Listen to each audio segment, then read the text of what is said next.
Identity is what drives our behaviors. There's a psalm that says, "As a man thinks, so he is." The way we process and think and feel is often supported by an identity mix. Let's talk about system identity. There's people that are parts of mission organizations or agencies.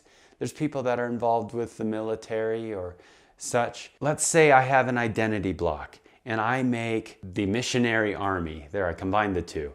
If I make the missionary army my identity block, it works fine as long as I'm in the missionary army.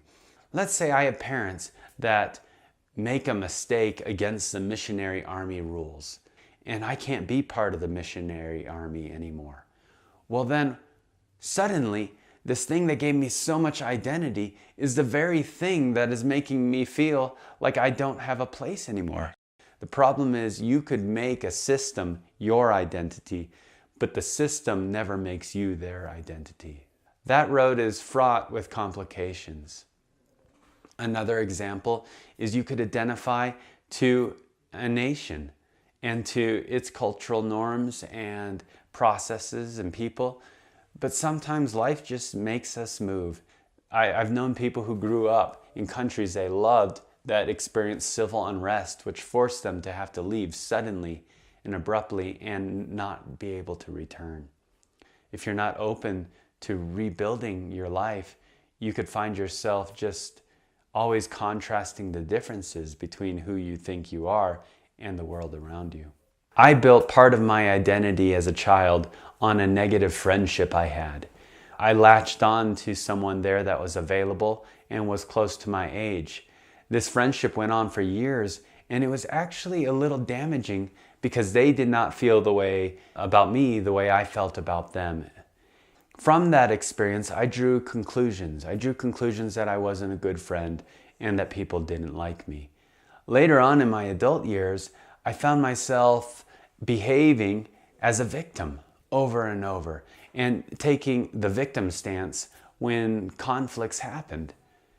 This would be an example of bad behaviors that stem from a negative experience I had allowed to enter into my identity block.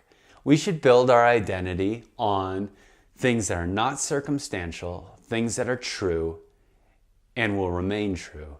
I build my identity on who God is and what that makes me. That begs the question, okay, what's true? The truth is I am fearfully and wonderfully made. The truth is I have more good potential than any eye has seen and any ear has heard.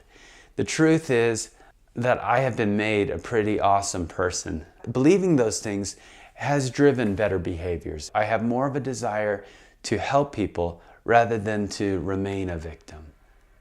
So I hope that as you move forward, that you will take inventory of things that limit you, and maybe you look back into yourself and see, who do I think I am?